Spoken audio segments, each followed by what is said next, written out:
ñu ne kii dañ ko rey góor la jigéen moo rey góor suspect ma waxee ko noonu suspect bi jigéen la waaye ku ñu rey góor la Gambia fan la tollu right now wàllum sécurité bi noo ko gisee beneen bi dañ rey kooku tamit ñu sànni ko si mbedda bi comme xaj daal Costa Road yaa so lii yëpp mu nekkal loo xam ne jamono bii nii ñun lan mooy problème is it suñ sécurité bi moo des what non xam nga not insecurity moo des Babou parce que soo déggee sécurité mu ngi dooree ci not ñu sol uniforme sécurité mu ngi dooree ci civilian yi civilian yi ñoom ñooy dooleel police yi pour béxe buy ñaawteef ñu mun koo téye ñu mun a arrest wala ñu mun a def seen liggéey ni ñu ko fa defee léegi the information boo xam ne the civilians should relate the information to the police are not getting those information. So the police in uniform only, they cannot save the whole Gambian people. It's not possible. Dafa war a nekk join hand la war a nekk. Like example tey Europe bu ñu nekk ne ñun ñëpp even in school they will teach you the number of the police, the 2 digits. If somebody did something to you which you are not happy, your mother or your father or whosoever, just call this number and the police will be there as soon as possible. But the Gambia is nowadays so gisee crime rate muy high because of so they get the security will start from us, then we'll go to the servicemen. We will not expect each police officer will come and stand in the street. They cannot fit to the whole Gambia, because so the whole the number of the police is not more than 10,000, and the Gambian states are more than 10,000. So things for more happening, the police cannot be present. Sorry, okay. Boko bàyyee xel problem bi yëpp majority of the problem yëpp dafa nekk Greater Banjul areas. Yeah. te mun naa woon ne police station big police station yëpp foofu lañ nekk. Foofu lañ nekk waaw. But they are not mobile. Waaye nekkuñ dem mobile dañ station. Xam nga we have to understand something. The Gambia Police Force dañ station in a station. Station mean dañ toog benn place.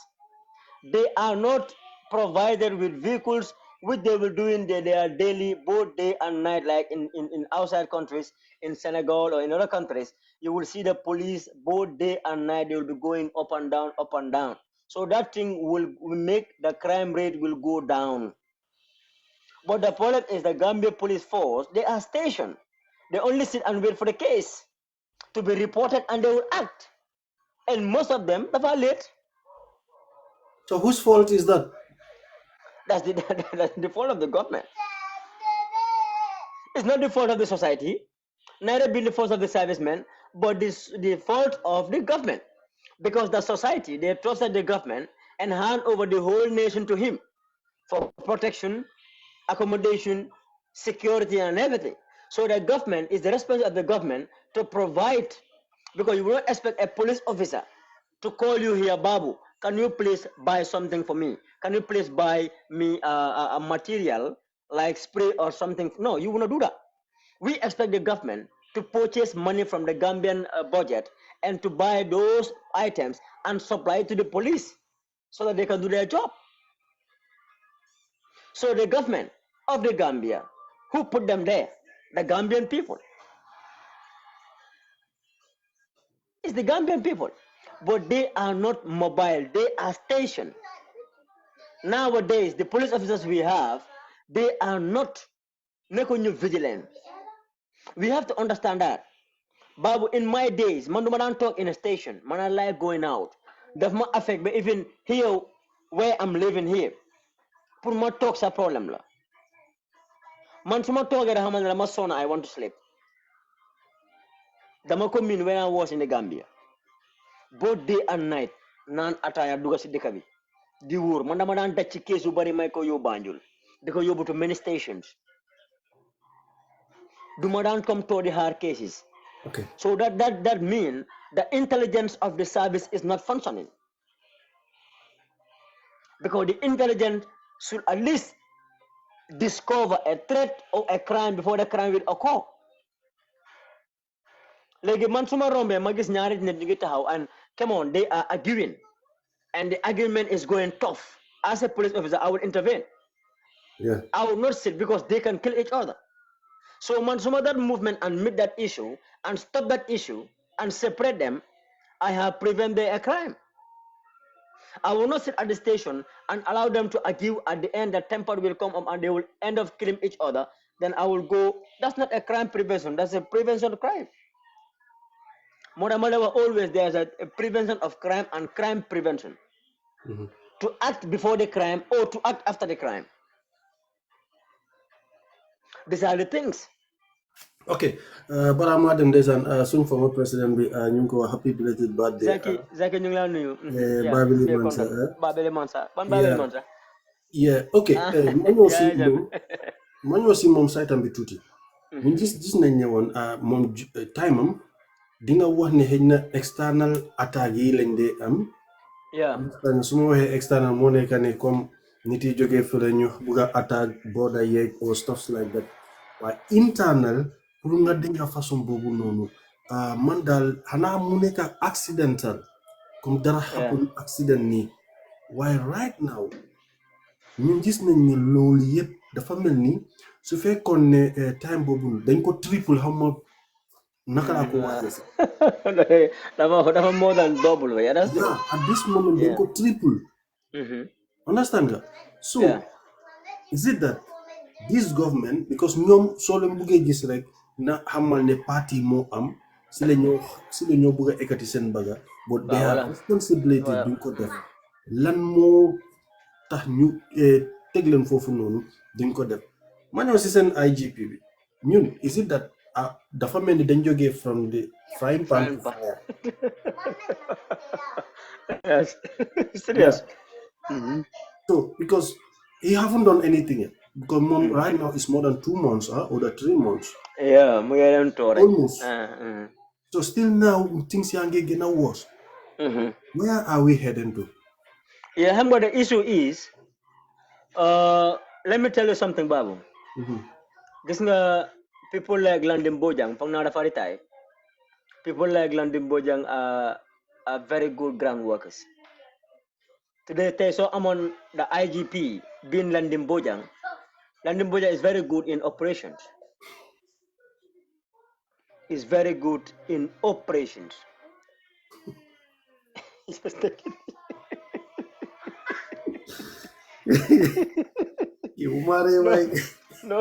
No, he's not taking pictures. It's the police officer who are just snapping him. But the problem is, maybe the president was not properly advised. That decision, I don't know, no advice to make that decision, security wise, but definitely it's a very wrong decision. Yeah, man, honestly speaking, man, I didn't agree with that. No, because don't want to get from immigration, when you got top the Gambia police force. Immigration being a tile. What we are saying, what we want to understand why, more demote from police, more head of immigration. I can agree on that. But I will not agree that you get from immigration and come and head the Gambia police force. And this moment, at this juncture, no, because Sidi Toure was not a ground worker. Even Suneke Musna Neka police officers, but police, for body sectors. Police, let me tell you something, Babu. You can graduate from the university with your degree. You come to the police, they give you high ranks. But a couple or a surgeon will teach you the job.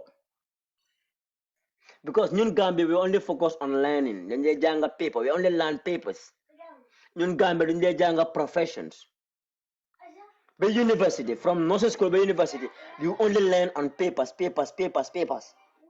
Then you will graduate with your master's degree. You come to the police with your rank. I swear to God, many people came with their rank. When I was a couple or surgeon, I tell them a lot of things about this job. What is the essence of your graduation? Then the University of the Gambia, then for what a jungle policing and investigation. Seriously. So begin a further police commissioner or something. So the main university be that course for 3 or 5 or 6 years. More under practical. If you come, you can head to be ahead of something. So you can just act smartly. That's what happened in Senegal. In their universities, you will learn what gendarmes are learning. You will learn what police are learning. That's why they will just take you from there and they will just put you on top and you will do expect. That's what we expect. But the old blunders you exist in the Gambia police force, nobody you going in the morning. These people from the university with their big bags and come to the police. Police have groundwork. The most important part of policing is groundwork. If you have zero on that place, my brother, you can only sit at the office. You will not call yourself a competent police officer. It's not possible. The IGP Sonko was the longest serving IGP. Therefore, you get from the ranks of 0 to IGP. Therefore, them to all ranks. Most of that man is exceptional. There's no investigation, there's no prosecution, there's no GD, there's no drug squad. Yep, like def. Mota is exceptional. Foko Munta Indi. Yankuba Sonko was exceptional. Tammy Yajan was very tough. He's the only longest serving IGP who served under Yaya Jammeh. And things were going accordingly. You know how many Yaya Jammeh times were very tough with the chiefs, with the service, my brother, with even officers. So if there any mistake, you are there. But you cannot take somebody from immigration. Move around, like it's still move around. Auto meeting, on a Bidani, on a Klinai, on a PIU, move around, like you are around and you are rounding while Gambians are dying. Would you talk to your let me tell you something. Abdullah Sanyang is from IGP. He knows what was going on in the Gambia. He knows what Gambian police force are encountering at the ground. No equipment, no material, no nothing. Today he is the interior minister. Since he took that office, what have he done? What have he done? And he should be one who should talk to the president because then I'm a cabinet meeting. That cabinet meeting and what time you brief each other. You say, hey, Mr. President, the security of this nation, the internal security of this nation is 0. We need pickups. The vehicles you give in these MPs, the police needed more than these MPs. These lawmakers, you pay them good salary, let them go and buy their own vehicles. The government shouldn't give them utilities cars. Why are you giving them this kind of expensive cars? While the Gambia police force have no vehicle to patrol, and the Gambians are dying every day like dogs. Even dogs are safer than the people in this country. Even rats are even now safer than Gambian people, Gambian citizens who voted the president in. Then Abdullah Sanyang should talk to the president. It is his responsibility as the interior minister. Talk to your president. On executive meeting. That's a cabinet meeting. Bulan faneka di rai adang baro birambi. Wala ngena rai ndongambi. Because na itile jatofa. Itile yaje bondi jang. Mu yaje me. Those are nonsense. Yaje me alala ya bondi jang. Yaje me la wato bantale. Pack your things and you are going. Allah tabaraka wa ta'ala. But nobody will stand and beat my chest and say, you're lying. When yaje me say ente jila, adang baro mo ka damu bay gamen se ginaaw. When Sonko was jailed with some patriots, with some Senegalese, when Macky Sall sent us that amnesty, what did Sonko say? I will not go out and leave Senegalese inside. Let all Senegalese go out. The political prisoners, leave all of them, and I will be the last person to go out. Adam Barrow, when Yajeme that Friday, Yajeme said congratulations. The next Friday he said no, I don't accept. What did he did? Hanga fan la jar, yoni funyi bela jar. I'm the Hollywood bara. Yaya mu state house. Tay ko smokul. Tay ko dugal si bir sako. Mu demé nonu ñom kanta ñoko génné. Kanta bu nga gis ni moy the deputy of UDP bu nekk fe num tral. How to call it Yundum. Mom dafa nano mo Adamba dañ nano sen fancy. When Adamba was there, of course support. So after when come on, a lot of things say moko génné for escape logo, yobu another place. That country. After Bumparas Lago John, how much chief security, how Managa State House, after Umujeko Giri for noon, when things were in the proper way. So, guy, why let me tell you something. Leader for like a chain walk. Babuman, then what we always have what we call a briefing. So I'm a briefing man. I was a ground worker. The March Monday briefing. Lumade Wagaran, I'm not a briefing, weekly briefing and daily briefing. Briefing Moengawa, come on, what are you and the things so that I'm solution to it, the problem. So that we get solutions. Always our lives are in risk. I have been telling this to the senior officers. Always we are on the ground, our lives are always in risk. Thank God the Gambian people are not criminal. Hadn't been this another country, no police officer will survive here because we have no burden, we have nothing, we have no spray, we have no tear gas. Babu police boys mu tear gas, hamane boy mo jege Europe, mo ini wala ko mo mehoko. A police officer, you're going to encounter with people, you're going out to the public, you're going out for criminals, you are not armed. The model guy is risky. You know, no sacrifice. Te suñ indee suspect suñ indee fii lekka su jotee yéen a day lekka ñu ne ma dina ma itam kulu sa jabar mu ngi laa nuyu toogal toogal waaw that's my darling queen séeri dama naa la si loo nekk yaa ngi okay come on this was happening Babu dañ daan def briefing I cannot bypass all senior officers and go to the IGP and go to the IGP but dama day capitalize when we have briefing that briefing I will just come and sit and I will tell them what we are encountering at the ground. So you take on seriously. Nyadin do in rey jabang do nyan rey. So take on man lumana was seriously. Amare ndoke yala munam. Ite mankulu. Nka ankato album more sacrifice karne. You know no sacrifice. You nek achi ground bi. So you India suspect. So guy did build take the stable bi. Aliya sambala shokono. You leave us with nothing. Danga de tiye criminal billahi munana. Let's negotiate. You say no. Let's go to the station. And he will tell you, if we get to the station, nothing less than 1 hour, I will go home. And what I'm giving you here, if you don't take it, your senior officer will take it. So you make the choice. Yeah. But I'm telling you, hi, Babu, relax. We are millionaires. Then you know down the case of I gold. I from Bissau la de joge. A powder of gold. So gise yaje mutaj answer. I'm going to answer Akambi. Who was the Momoko from the Monaco, the ambassador of I think Qatar. Qatar, yeah.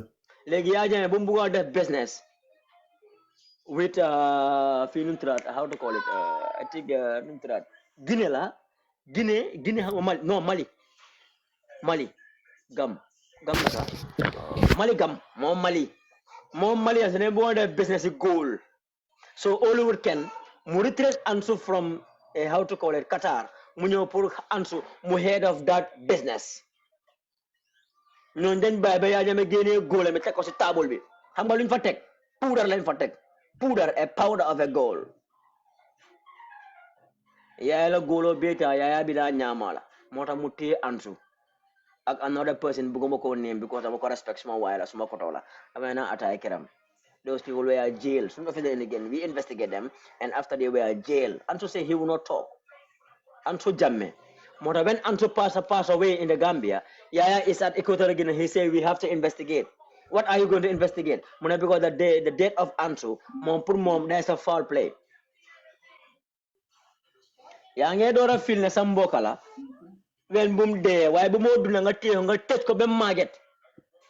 Nga gina de ka binak bo de be yow ñu nga mudde nga doora feel ne is your brother. Hey Gambia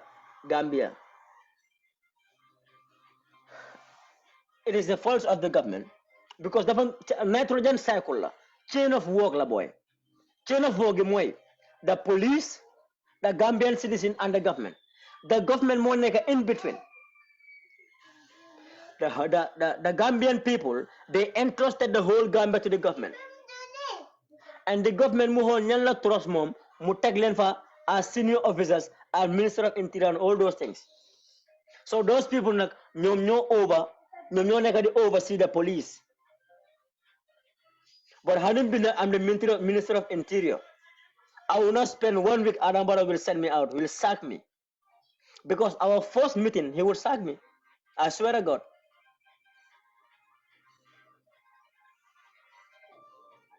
Kama diga mana yangi mute. Mangla diga buba. Exactly. Hadn't been that I'm the Interior Minister. I will be in my office for only 3 or 4 days. The first cabinet meeting, Adam Barrow will sack me. Because he will not be happy with me.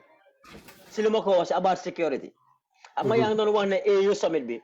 That after the security moy continue may la no bobu événement la français mako do événement event comme ñu ne Youssou Ndour moy ñew nga secure that place is very easy, but to secure the whole nation is not difficult also, but dafa like a chain work, and that chain work is not neko di dox nu wara doxé.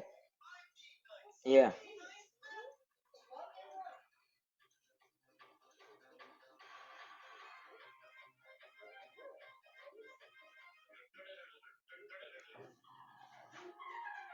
Okay, c'est que bay benen bi ñu bëgg lifin dama gisoon suñu brother Savage, General Savage. No, let me harama tontu ki General Savage nañ ko ñaanal ki mu ne what will you do and what will you say at the first meeting as the Minister of Interior on the cabinet meeting. I will put to the president that what he is doing, the money example or the car or the vehicles he bought for the MP, the National Assemblies, the police officers, they needed more than those people, more than the lawmakers. Because lawmakers, it's not his responsibility to give those people utilities car. Because those people are not employed by him. Those people are elected by a community. But the police is a central government. And the protection of these Gambian people, if Gambia have a peace, then Gambia will develop. And Gambia now, we all know and we all hearing what's happening. People are dying every good day and night. The criminal rate at the Greater Banjul area is too much. Every day, dinga a scene. If somebody is not die, sanko rate. Gina de hanila for town in the mude. Lo gina ko diga buja. Long time de gina ko de Gambia. So I would put to the president, Gambian government, more the president, that the Gambia police force have no material. The Gambia police force have no better uniform. The Gambia police force have no equipment. The Gambia police force have no materials. It is my responsibility as the Interior Minister to put it to you from the IGP that these are the things they're encountering. No Gambia police force is safe outside. They only take risks to go out. That's why they cannot do their job the way it's supposed to be, the way we the government expect to be. We cannot blame Gambian people. We cannot blame the Gambian police force. But they get what they need, like equipment and materials, they can execute their duties to best of our expectation. But you will not see Gambia. You will not go to any station. You see a Gambia with a rifle. You will not go to any station. You find there an MP something. You only go to a police station. You find them sitting only with a pen and paper. And I want to put it to you, Mr. President, at Kunkujang, the station of Kunkujang was robbed by armed robbers. And still their mobile phones, their bags, and their money. How can armed robbers get into a police station? Had it been that a police station have weapons, have materials, they will not even mad to get in and say they will rob there. You have to take these facts and put it on the table of the president. And it's the responsibility of the president to provide all these things. It's not the responsibility of the IGP. It's not the responsibility of the Interior Minister. It is your responsibility, Mr. President, to put it on the budget bill. They want to yoke the budget bill of the Gambian, the Gambian police or whatsoever. We need materials. Even to have a very simple collaboration with the telecommunication is a problem. In Jammeh's time, the NIA, they have good access in communication. And the police cannot have it. Still now, the police cannot have good access of communication. If a case happens, you must go to AfriCell, you must pay, you must go to QCell, you pay or Comion or whatsoever. And all those people, Gateway Benunico Supply is the Gamtel, and Gamtel is owned by Gambian. Why Gamtel cannot collaborate with the Gambian police force to work hand in glove, to help them, to facilitate them in terms of investigation? It's not happening. And these private business companies are earning money through the Gambia police force because you pay for a printout for $300. One printout. How many police go to print out every day?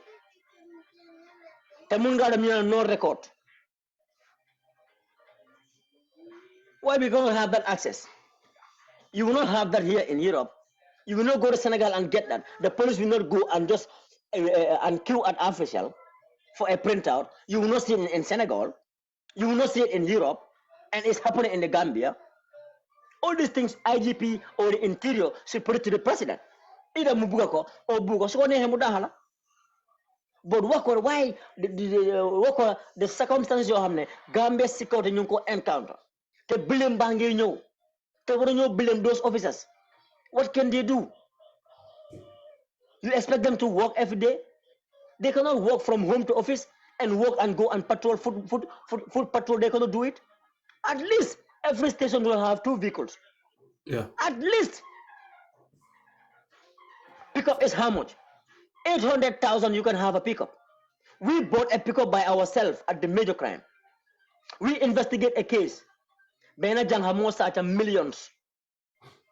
Mu daw dem Bissau mu jël million mi joko farambi. Farambi def ko ci moto mi ci butambi. Ñu investigate ba top out sister bi. Ba Bissau. After when we came, we invited the boyfriend. After Stanley revealed that the money is with him, Munkola Simutombi, say Budbila Kodef. When we recovered that sum, the person was happy. Mumenyo Halis, 100,000. Nulakome, Nunsun office, 100,000. We take 80,000, we buy pickup for ourselves, not given by the government. Could you imagine that? We buy pickup. Buy Munan Kosedo. Why don't you 80,000 pickup for our office in the Gambia Police Force at the major crime?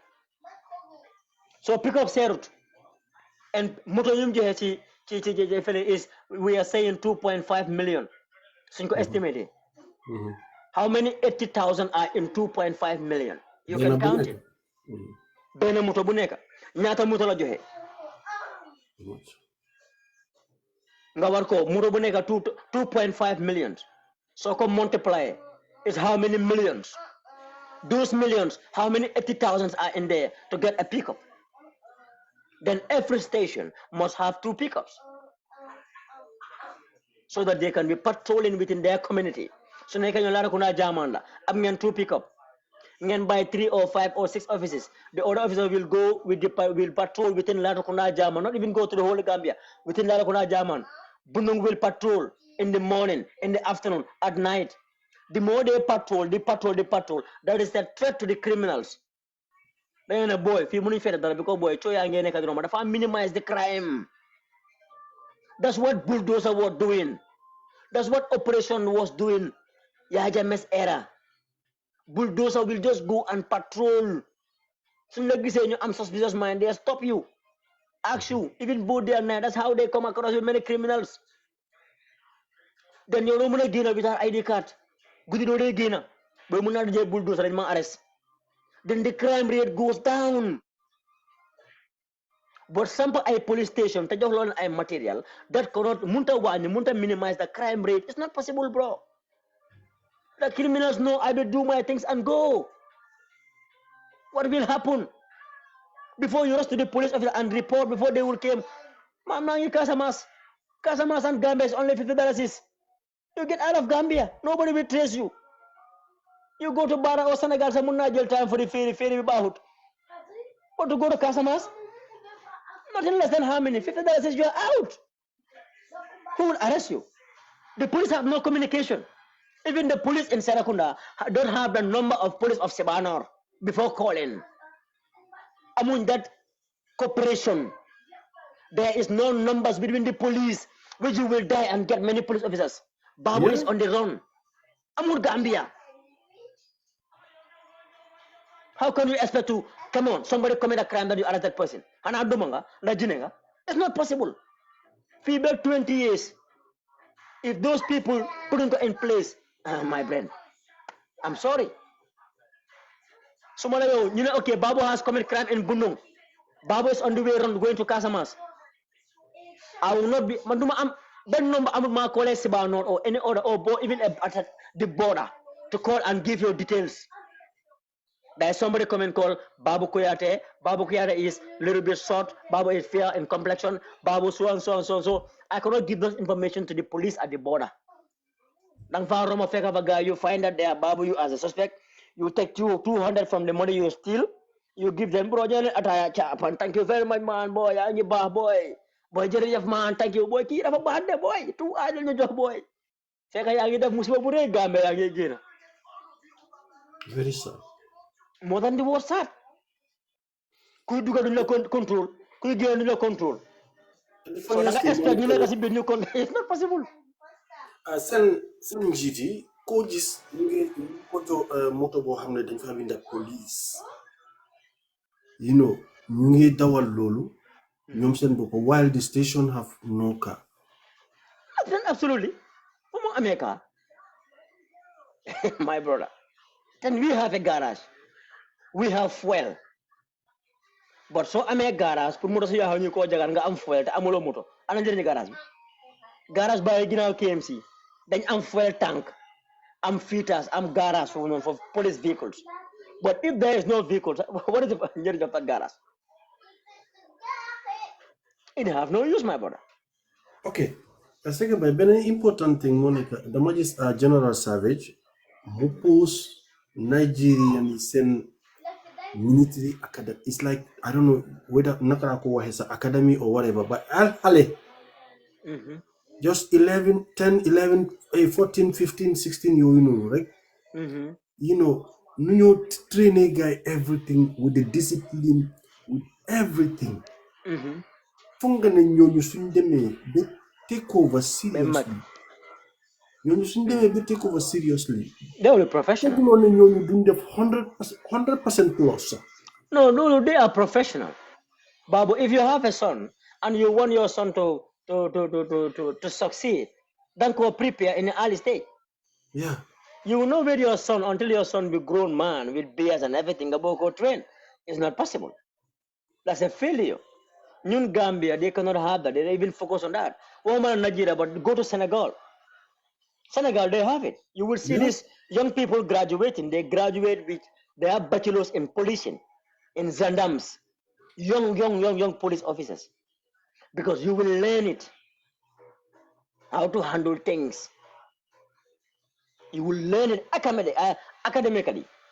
But not the Gambia. You have to, you're not going to be frustrated to do police.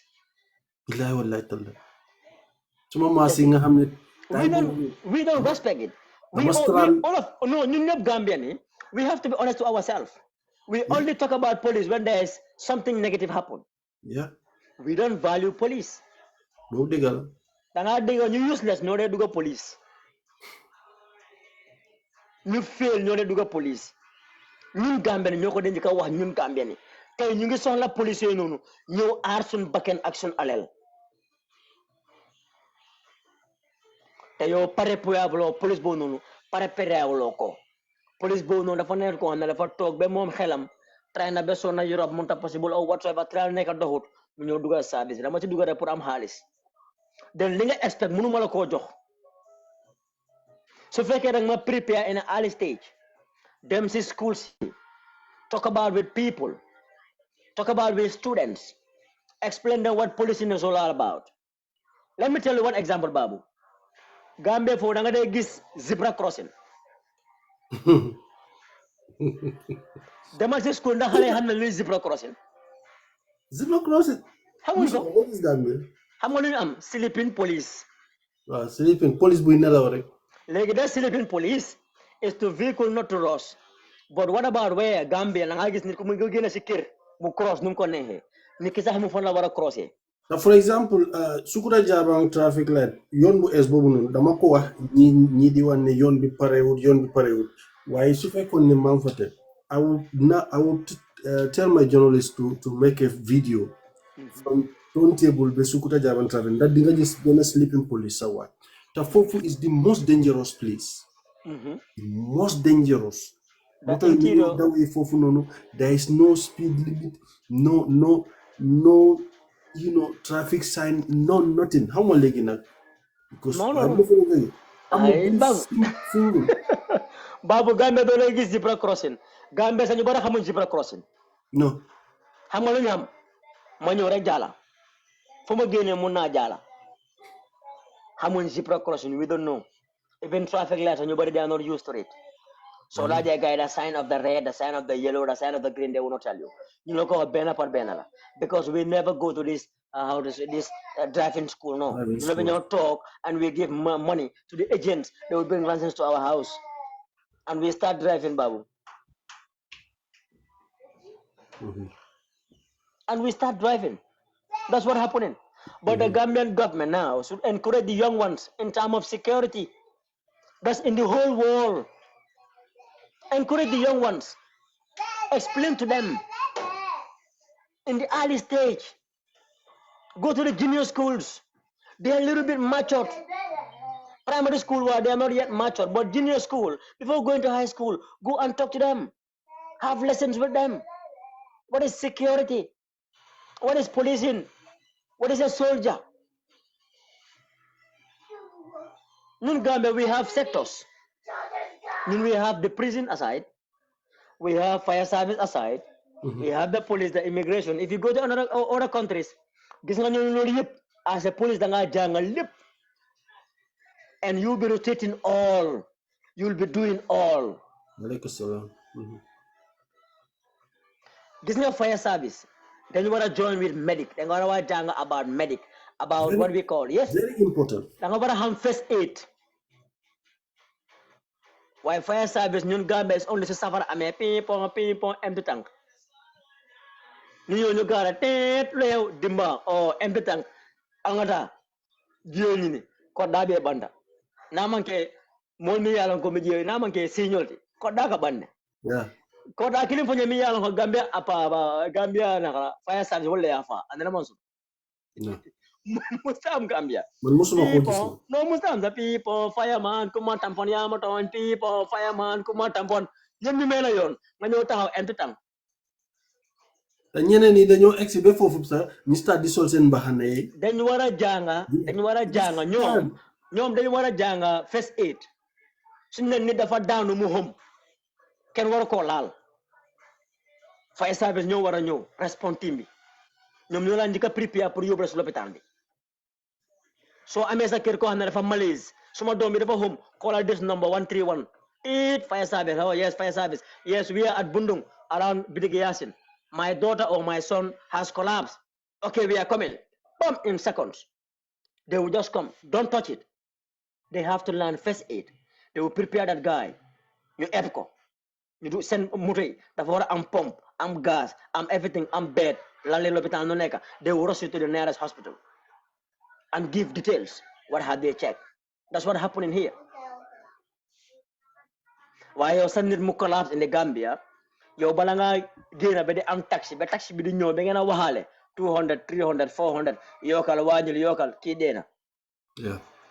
Balanga ega ci l'hôpital me nga ñu bari gamal ndey yobu brought in dead. Very true. Yeah, the Gambia Red Cross, they have that. But the Gambia Red Cross will now join with the Gambia prison, the Gambia fire service to join hands in glove and let them teach them. Yeah, you want a very important thing. See, one swimming, they should know all those stuff. Why? Exactly. Because I'm going then go on it's all, but you know, I'm lifesavers. The lifesavers should be this fire service. Whosoever is a bombser who can swim, fire service no one recruit. The government, but only based at the beach. Yeah. A lifesaver, never on the government. Why? Which life are you saving? This will be recruit with your roster. You don't mind. But we recruit you, we give you a pay slip, and we employ you as you work with the government. You work with the fire service. You be at the beach side from morning, you change shift. Other people, they want to work with hand with health society, like Red Cross or whatever, New first aid. Why don't you Ben Gambia fire service officer call him about first aid? Not never. No for this my small domain of Regis. Kasumai kept yo Alka Krasinde, Kokubo, Inya Ome, almost Cindy, small dome ya first step fire service. Tap. You know, but it's important for them to learn that. But it's their responsibility. Sububa nyom, sunuwa plus nangam, nit. The fire service will rush there. The police will go there. The crime scene will go there. The fire can join work.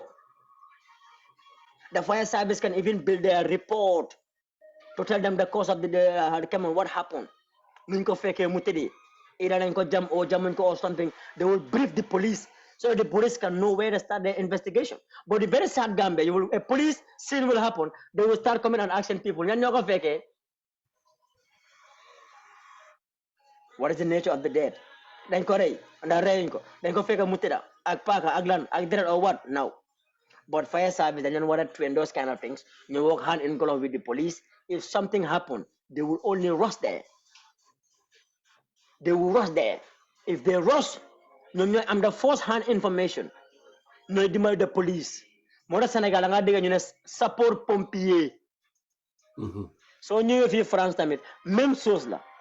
If you are sick, so February, you call the support. Support will come with their ambulance and they will check you. Because they force it. Then they check. I mean, I no send beer. There are many nurses ñoo xam ne wàcca nañ amuñ liggéey. Take them. Nga boole gaay ci fire service. ñoo xam ne they can handle patient at the first stage. So you call somebody is sick, you rush there, you check it. What happened? You check now, prescribe. Are you fine? You want to go to the hospital? You pick la. Take la living me balankar, ambulance to the hospital. And they go for another incident. That's what happening all over in Senegal and anyway. But why not in the Gambia? Then that's the Lulumola one. That's the problem is the education system. Are we learning professionalism now? We are only learning. What are we learning? Gambia, we only learning language. Gambia, we only learning language. Language, English language, that's the only thing we're learning. Language, the university, language. But though they just like practicals. Okay, the man gonna have this kind of practical for 6 months and come back. You have both the theory and the practical. We are not having that.